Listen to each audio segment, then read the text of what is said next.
I'm Michael Blue with Legend. Are we going to share? I'm Yoshi. I'm on Atlantic Records and then Legend.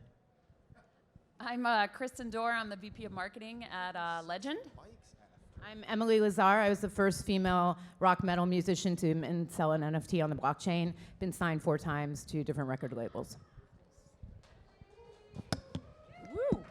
We're here to talk about how NFTs are going to save the music industry.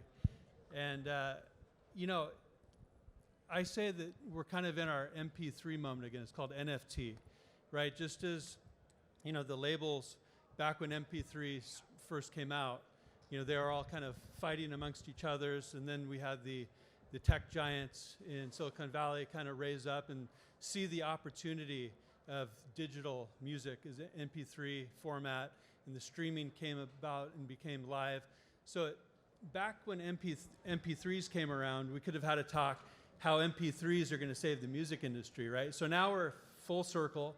We've been into this decade-long kind of jaunt of, you know, renting music instead of owning our music. You know, we've since the 1930s when the first digital vinyls came, I mean, the first vinyl records came out, we have this long, rich history of owning our music and displaying our music and being very proud of our collection. Like, you know, you have a party and you have your friends come over and you're showing them your stack of, you know, vinyl records, and then later it was showing all of your cassettes, and then showing all of your CD collection, and then, you know, iTunes came around, iPod, and showing your beautiful MP3 collection. So we've been so proud of our music collection and our history for so many years, for decades and decades and decades. And then the streaming world came about, where it's working beautifully. Like we have access to all the music in the world all the time, right? It's very convenient.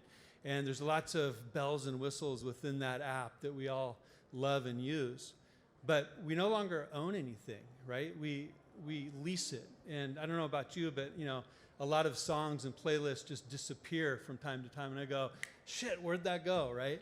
So now we're moving, because of this fundamental technology, blockchain, smart contracts, NFTs, you know, we're seeing this resurgence and this possibility of being able to actually own our music again, be proud of our collections. And it's the whole narrative around, you know, leasing versus owning, right? Renting versus owning over time.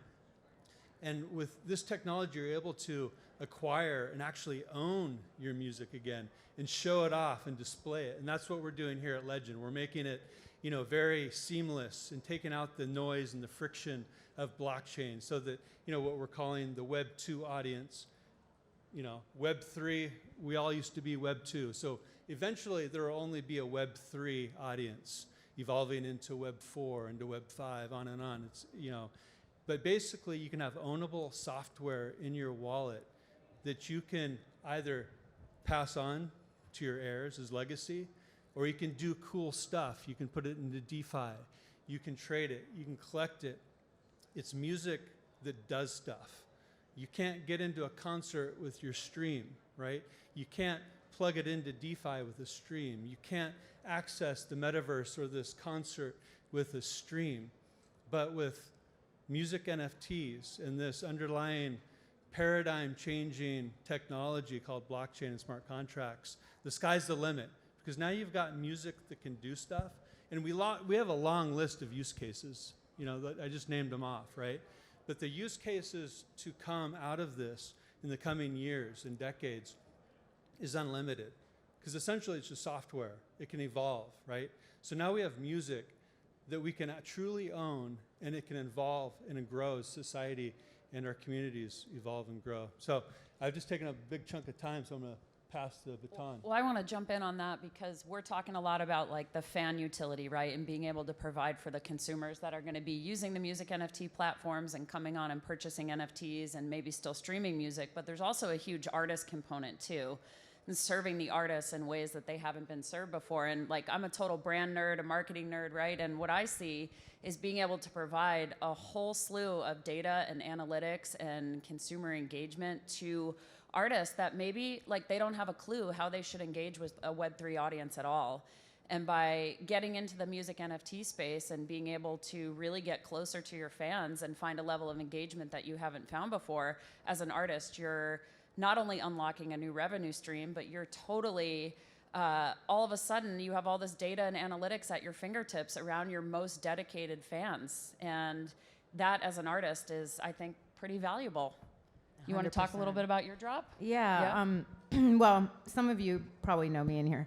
But I did a September's Monsters PFP project, which was kind of like what you were talking about with all the utility, where it's a 1,000-piece drop. And with the monster, you got a token-gated channel in my Discord, which gives you my whole catalog of music downloadable for free, but also my new music in perpetuity as long as you hold the monster. So it's a way of distribution that's never been seen before. Plus, my whole project is based on like a graphic novel, comic book series called September Morning, and through Image Comics, and that's downloadable through the channel. So I'm constantly giving and giving and giving to my consumer base, which I think is a really important thing, to give value back to your consumer, as well as IRL real life experiences. So we just went on tour. We were out for about 3 or 4 weeks with a bunch of bands, and my monster holders came to the tour, and they got VIP access to my VIPs for free, and 20% off my merch at the table, IRL. And they get that in perpetuity, forever and ever, as long as they hold a monster. And so this is just like a little bit of what we were talking about on the stage already, but it's giving value back to your fans. The way to really get fans involved in you as an artist is to give them that value. Now, beyond that, if you're a fan and you buy a couple monsters or you buy a couple whatever PFP project and you have this sort of value add that's coming in IRL, that's pegged to IRL, you can also, if you say you buy 3, say you flip 2 of them, you're making money off of that artist, and that artist is making money off of you, and it's a symbiotic relationship. And I think that's one of the big things that is kind of like lost. It's been lost in music forever, but for artists especially, it's been lost because of MP4s and downloaded, streaming and all this sort of stuff. We're getting 0.003 cents per stream on Spotify. It's ridiculous. So like all of this stuff, value add, and that's how I think of it when I try to do a project. How much can I give? How much can be a symbiotic relationship, and what we can feed each other? Because the minute you start doing that, that's when your fans become your family. And they will go wherever you go and do whatever you want them to do because they are part of your family. And it's really, it's kind of niche marketing when you look at it, but it's very, very strong. There are a lot of bands that survive very well on niche music markets, so yeah. Well, you bring up some really great points because, what you're talking about is really building your community. And that's what this space is so good at because it draws in the fans and builds community like no other thing that we've had in music history. You talk about Spotify, through Yoshi Drops, which is a legend asset at yoshidrops.com. We've dropped, many artists through there, and time again, they're blown away by the amount of money, the revenue they're generating from their drops to their niche, small, passionate audiences, right? But they're making more from these drops than they're making in several years of Spotify revenue, right? So unless you're, a Taylor Swift or, high up there in the superstardom rank, you're not making really anything in Spotify or, streaming in general. So it's a model that just does not work for the artists and the creators. And what's really exciting about this technology is that from the beginning of time, the artist, the creator, has been on the bottom of the payment totem pole, right? I know artists that have taken them over 3 years to get paid out on gigs, on commercials. So with this technology, it gives the power back to the artists in such a way to where it's flipping the tables literally to where the artists can find a new revenue stream they can build their community in such a way to where streaming doesn't even make sense. Streaming becomes more of a marketing avenue as opposed to a revenue avenue. So I don't see streaming going away in the short term. I think long-term streaming prices will go to zero, and where the actual fans of music will be subsidizing the entire music industry. I mean, you can listen to music all day long on YouTube for free, right? So it's already available to us to listen to music for free. And it's the true music fans out there that are basically subsidizing that for the rest of the world. So this technology kind of brings in a whole new realm of participation and community involvement, so where the fans can actually feel like they're part of that artist's journey. And it's really exciting to see. Now, Yoshi, tell us, Yoshi from Atlantic Records, we've been working together now for, I think we've had our year anniversary just a couple of weeks ago. Guys, listen, there's like tens of thousands of people here, but we're here together, probably like a couple hundred people, right? But I want all of you guys to know here right now that I've been working with these two amazing people, Kristen and Blue, for over a year and a half, and I just met them yesterday. No. We've been building a great. Welcome to Zoom. The Blue, like Welcome to I want him to know. NFT.NYC. No. I want them, guys. I want them to know, like we've been building great product and a great company, like remotely every single day. Like I'll say good morning to these guys 6 in the morning before my kids wake up, and good night to them, like my family, and build millions of dollars worth of like business, and we're doing deal with Warner Music and all my other colleagues, and just met these guys yesterday, like, and I already instantly know, they're like my families, and I think like that's why I do this. It's like so much fun. Like, I don't know how many guys are developers or artists or anything that you do, it's great. Like, thank you for being here, man, because it's like so few of us. And it's so early, right? And then it's a lot of big dips happening right now, but we're here. So like, we made it in a way, and I'm so happy to meet these people that I dearly love it, work with every day, and I'm happy to meet you guys, and it's important. I know you got the choice of your love of your chain. I get it. I got my wax thing going on, but it's not a fight here. But yeah, I mean, so excited to be here, and Blue, like, and go ahead. Thank you, Yoshi. What's really exciting, and it takes people from the music industry like this to, the title, like how are music NFTs going to save the music industry? It's people like this that, you've been with Atlantic, 20 years, right? So this guy is the most connected human being I've ever met in the music industry. Stop. And it takes people like this to see the light, right?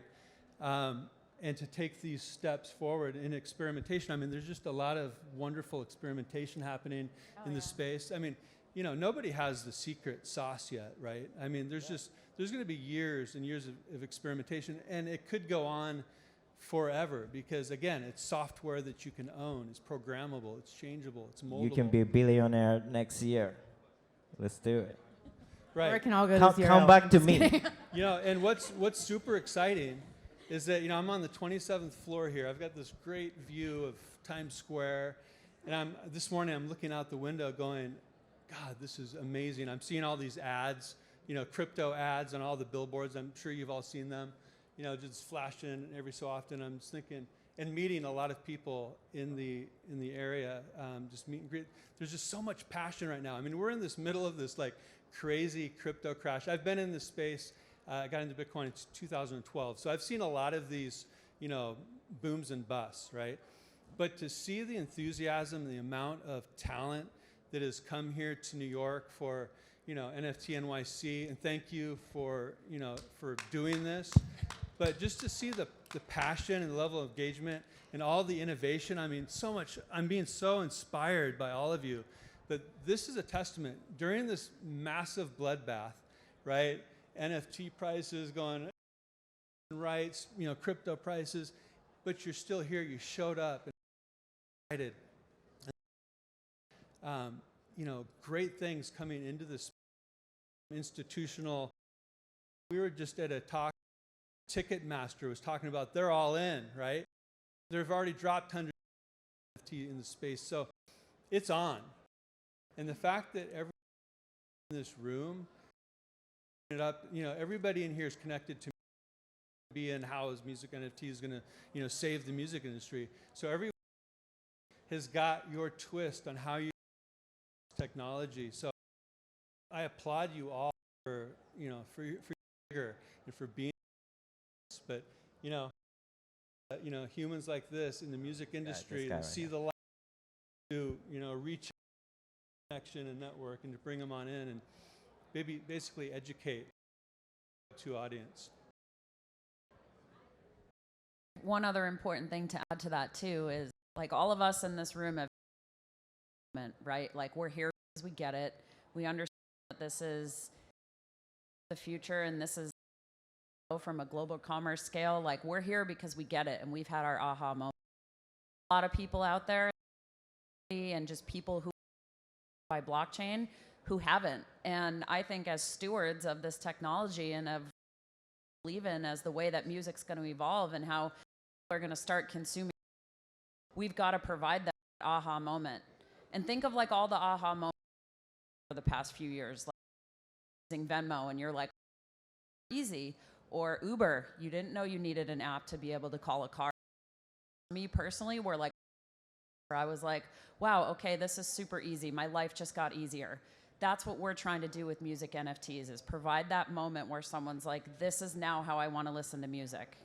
And that's where the space is going to go to. It's going to evolve. It's not going to happen overnight, but it's definitely going to get there where like this is how you're going to consume and find your new favorite artists and artists that you've loved for a long time. It's how you're going to go to concerts, get your tickets, meet your artists. All of that access is going to come through this technology. I think that, I'll just say one more thing. I think that I like to say that we're in a revolution, but we're not really in just a revolution, we're in an evolution as well. So all of you out here, if you're a music person that's on a label or not on a label, independent, you own your own publishing, whatever, doesn't matter. You are the future of what this can be. We are building this right now. And I think that's the most exciting thing about NFTs. Like, we are gonna decide where this goes, how far up this goes, how big this goes. And it's kind of like throwing spaghetti against a wall. We just got to keep doing it and seeing what works and what doesn't work and just move forward with that. But it's definitely a revolution, but it is an evolution. So I like to say to people when I'm talking to them about like onboarding and stuff like that, I like to say, leave the space better than you found it. So when you come into a space, don't pillage, don't do that, but leave it better than you found it. What can you bring to this space? Come with your hand up, not your hand out. And that's how we're going to really improve this space. That's how this space is going to become more dynamic, more like it's going to have more of an intrinsic value to our everyday lives. And I think that's really important. Very well said. Yeah, and what's exciting, and I kind of touched upon this, a little while ago, is that, NFT music and this technology, it absorbs all of the use case from the past, from the 30s on up to the 2008 streaming cycle. It even incorporates that because you can stream NFT music as well. So it's music that does stuff.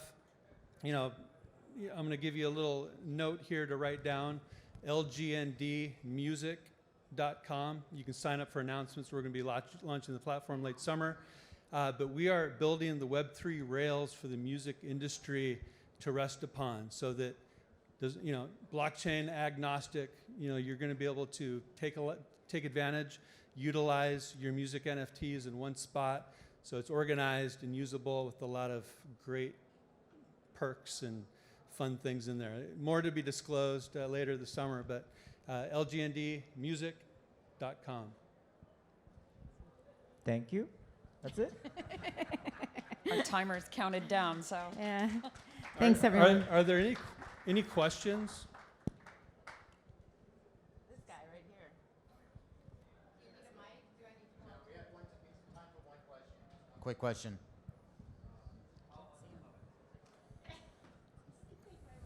There you go. Thank you. I'm building an online live concert platform for musicians, and with highest quality like a lossless codec, and then having some voice conversation capability so that fans and musicians can get together. We recently tested some of the concept of your niche market, like the very small number of audiences and the musicians' performance, and the engagement is extremely high, right? They're like really friendly. And one thing that we are facing is like as they do a couple of times, musicians start feeling like I'm trying to extract money from the same person again and again. I'm kind of begging the money from like top tier kind of my fans. How do you think about like this niche market as you kind of continue the setting the Yeah. so the niche market where you have a few musician fans and like actually primary donor, and then as you engage with them continuously, how are you going to continuously? It's a really good question, and I think maybe also a big follow up. If you can just give a real one person brief answer, we don't have time. We have to. Okay. Fine. My band is niche market. It's metal, so that's niche. You can use. Don't think Web3 and that's all I'm going to be Web3. Think Web3 and then, like you were saying, Web2 becomes your advertising campaign. So your Spotify's become your advertising campaign. Like I drop my music first in the channel for my Monsters people, but then after that I drop it on Spotify like 2 months later or something like that. So my Monsters get the first taste, but everybody else does get it because you have to bring in other people. You cannot be so tunnel vision that you just stick with the same people. I mean, you can if you want to, but if you want to grow, you've got to use other resources. Yeah, absolutely. All right. Thank you, everybody. That was fantastic. Great question. Thank also, you. follow up more. You might be able to find them outside. All right.